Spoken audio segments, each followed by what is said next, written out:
Hey everyone! So in today's video, I wanted to give you a bit more details about the pink houseplants that I have in my home. Now obviously, I had a dress for the occasion, but pink has always been my absolute favorite color ever since I was little, which I think is common when you're younger, but I never grew out of my love for pink. So when I first started getting into houseplants, there's so much that you just don't know when you don't have experience with things, and I just assumed all houseplants are green. And it was when I think I first went to Gethsemane here in Chicago that I realized how many different colors of plants there actually are. And when I realized pink houseplants were a thing that existed, I was so incredibly excited. I think on the same level of excitement as when I realized that you can propagate the plants that you already have in your home.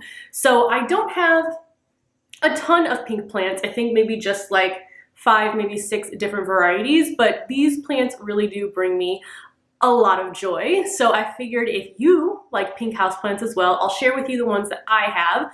Let me know any other pink plants that I should add to my collection. And then at the end of this video, I'll kind of give you my idea for what I want to do with these plants once our rooms are kind of redesigned. It might be too much, so let me know your thoughts, but I'll share that at the end of the video. So first, let's jump into the pink plants that I have.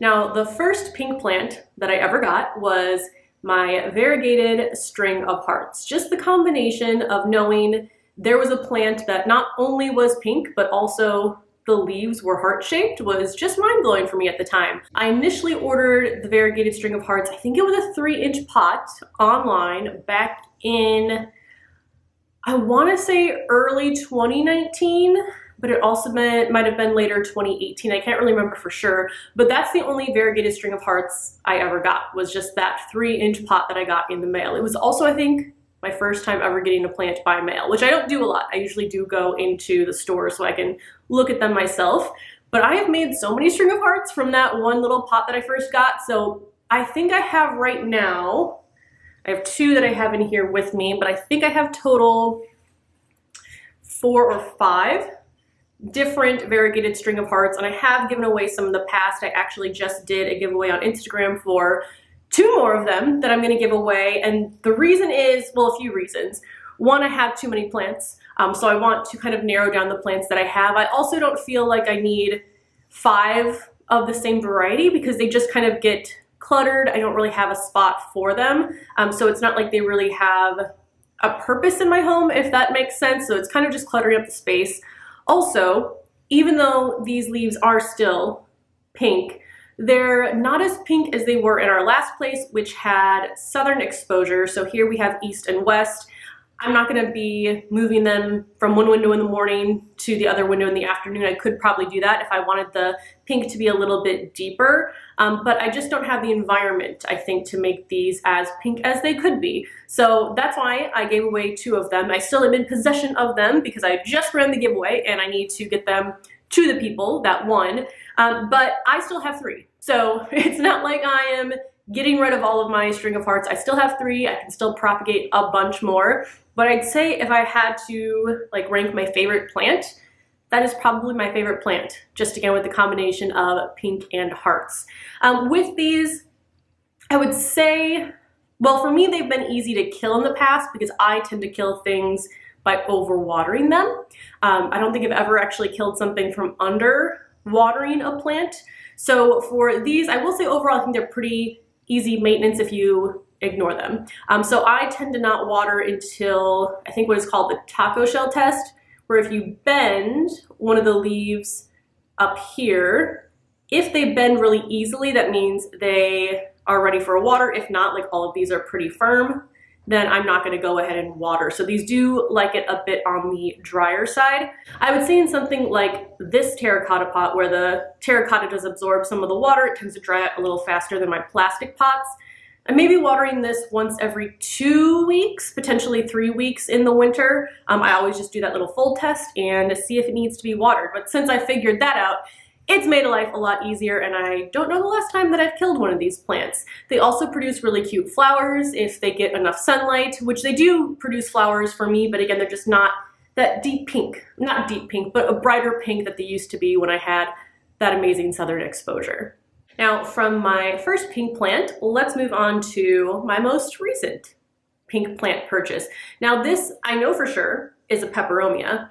The variety that it was labeled was Emerald Ripple, which everything that I've seen online that says it is an Emerald Ripple pepperonia doesn't look like this. There's some that are pinkish. Most of the results were green that I was looking up, but the pink wasn't this light pink. It was more of like a deeper pink, almost red. So I don't 100% know that if this is the Emerald Ripple, but I do 100% know that it is a pepperonia. I also used to have a pepperonia, I think back at our old place, and just a quick sad plant story. Basically the vent in the furnace was in the same room where I had all my houseplants. The vent on the furnace somehow fell off, and so the room was getting blasted, and I think it was up to like 90 degrees in there before we realized it, because we were actually gone. We came back, I was like, this seems much warmer than when we left. And I lost a good amount of plants, not as much as I could have, and not any of my like super important plants, like my string of hearts, survived, but I did lose that pepperonia. So I just got this one, I think even maybe in the last couple months, but I am excited to have another pink plant on my wish list kind of fulfilled. I also got this pink pot to go with it. You'll notice that almost all of my pink plants are in pink pots, which is again part of the ideas that I'll talk to you about in a little bit. But I really love this one too because, I don't know if you'll be able to see, but I think with most pepperonias, there's like a sheen or a little bit of a glisten on the leaves, especially when you have it in the sun. This one does like it a bit more moist, so I do water this one both because of the size and also because it likes a bit more water. But I water this one once a week, and then the place I got it from, which was actually a cafe, it's called the Botanical Cafe in Chicago. Highly recommend going if you like coffee, tea, and plants all in one place. But they recommended also spraying this or having like a humidifier nearby. So I already spray my lemon tree every day. I spray, what else do I spray? I think I spray my begonia, and then I spray this one just as I kind of go around in the morning. And it looks pretty healthy. It is on the smaller side. I will say that pink plants in general seem like they're a bit more expensive than non-pink plants. I mean, there's some very expensive non-pink plants as well. So for most of my pink plants, I find that I start smaller with the size just because it's a lot cheaper, and then just wait for them to grow. But yeah, I really love the combination of this pink in this pink pot. So now let's move on to my next pink plants. So next up is this syngonium. I think I'm pronouncing that correctly. I'm much better with garden names and varieties than I am houseplant names and varieties, but this is a syngonium. Strawberry was the variety, so that one I know was labeled, and it did look like the photos that I saw online. I got this year as well, but probably about 6 months ago. I really just love the light pink color of the leaves, and then it is kind of like outlined in a green. The underside of the leaves is green as well. But this has been really easy to take care of. I keep it in my office here, which gets western exposure. I mean, it might be like maybe a little bit more pink if I had it in more exposure, but I mean, the leaves are absolutely gorgeous. And again, I have it in a pink pot that I actually had sitting around in my cabinet. Now I have what I think is another syngonium, but I either didn't get it with a label or I threw the label away, both of which are probably equally as likely. Actually, it's probably more likely that I did throw the label away. But you can see the leaf shape here is different. So it has like those three, like one of the main leaves and then two kind of parts of the leaves on either side. So it is a different shape. I'm pretty sure it is a syngonium, but let me know if you know for sure. This one, kind of similar to the other one, it has kind of the light pink in the middle. It actually looks greener on camera when I'm looking at it right now than it does in real life, but it has a light pink and then the green kind of surrounding it and the green on the underside of the leaves. This one I'm actually keeping in my bedroom. I'd say it's maybe about 2 to 3 feet away from the window. It doesn't get hit with direct light, but it does get a good amount of indirect morning light in there, and it seems really happy. But I might be moving this one up here as well. Again, little pink pot right here. None of these are planted directly into the pot. They're all in a plastic pot. Oh my gosh, it says what it is on the side. I don't know why I thought I had lost the label. So this is nephritis, 4 inches. So you can see that. Okay, so I just Googled nephritis, and what I learned today is that the syngonium pedophyllum, it's gonna be really fun to just listen to me try to pronounce these, in parentheses, nephritis pedophyllum, also called nephritis, and arrowhead vine, and it's indigenous to tropical America. So I guess these are all the same, just with different names. Now I did try to find the variety on this one. Again, the other one was strawberry. I can't find an image where the leaves look like this, and when I took a photo, which is a great tip, take a photo of leaves on a plant that you aren't sure of, look it up on Google. When I initially did that, it was returning all the same syngonium, so that's why I figured it was the same. But I wasn't seeing any where, again, the leaves looked exactly like this to know what the specific variety is. And I think, I'm trying to remember where I got this one. I don't know if it was at Gethsemane, or maybe it might have even been Home Depot, although I don't feel like I often see a lot of pink plants at Home Depot, or if they have them, they go so quickly that I don't see them. But yes, this one, like I said, it's in the east facing, the other one's in the west facing, not ever getting direct light, but still holding on to their pink really well. They are putting on new leaves like crazy, so I'm hoping these grow relatively quickly and I can kind of upsize them.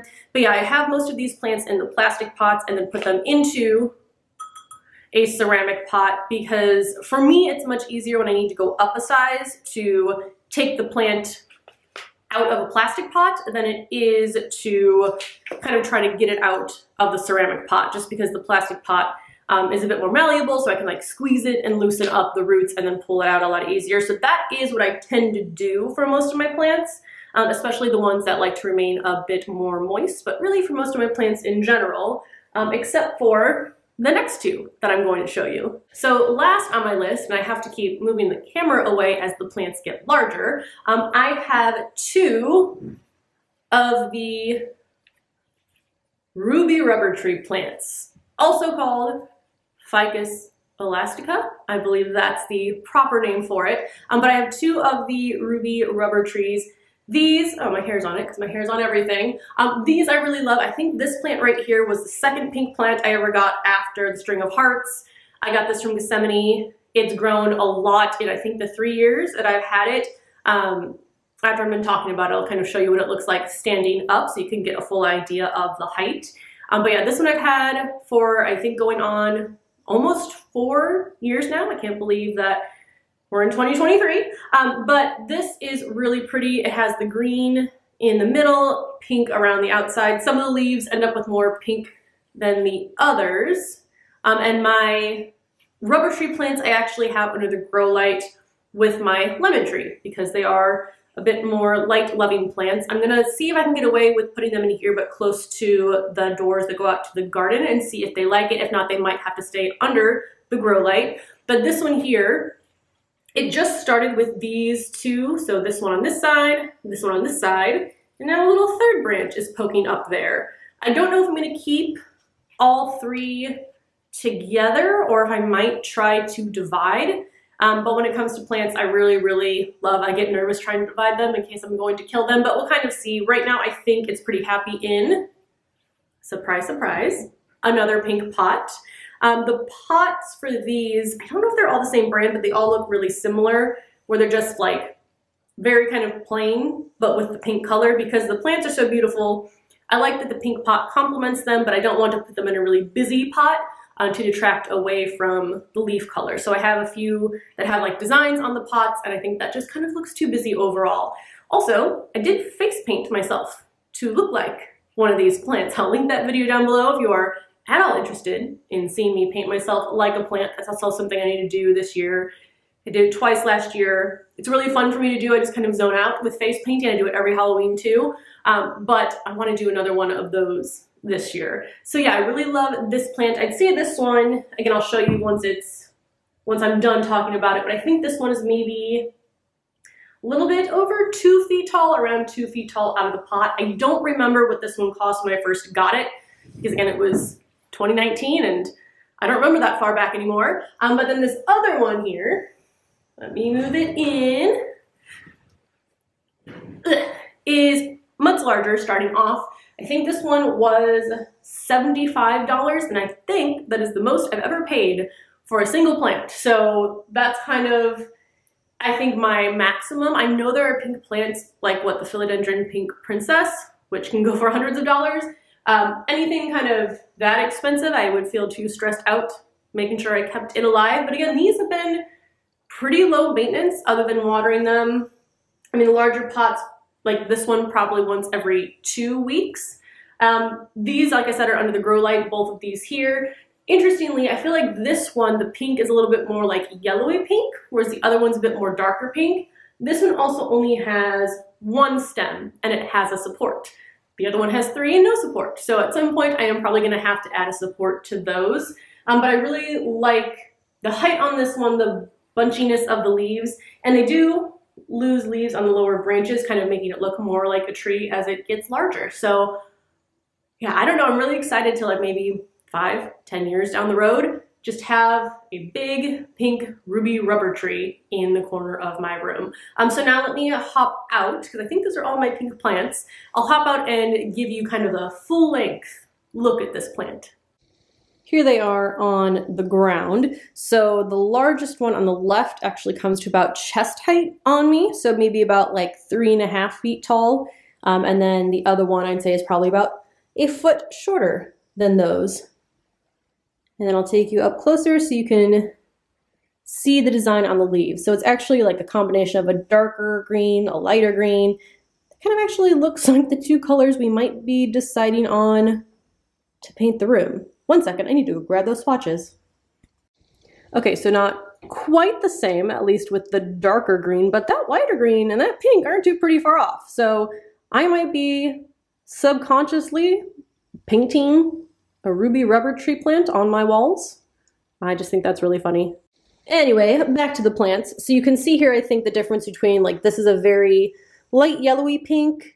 I mean, maybe this one is about the same, but some of them do have a bit deeper pink. And then the underside of the leaves is more pink, which I like, especially because a lot of these are kind of facing up so that I don't have to see the top of the plant to see that it's a pink plant. And this right here is also a very deep pink. So those are my pink houseplants. Again, not too many. I do have, like I said, more string of hearts, but I'm whittling those down. Now, let me tell you about my plan, and you can tell me if you think that is going to be too much. So the paint swatches I just showed, this room, my office, is going to be painted the pink color. This chair is not going to stay there, which is also pink. But my idea was to have all of my pink plants in here, all in pink pots, and just really leaning hard into the pink. Now, furniture-wise, right now, like that shelf is white, my desk is white, other than the pink chair, which again isn't gonna stay in here. The only other thing that's pink in here is the area rug, so it'll be pink walls, pink rug, mostly white furniture, some brown furniture. So it's not like everything's gonna be pink, but I do wonder, I feel like it's either gonna look really cool or a bit too much. But I really like the idea of just having like a pink plant room and walking in and seeing all my beautiful pink plants.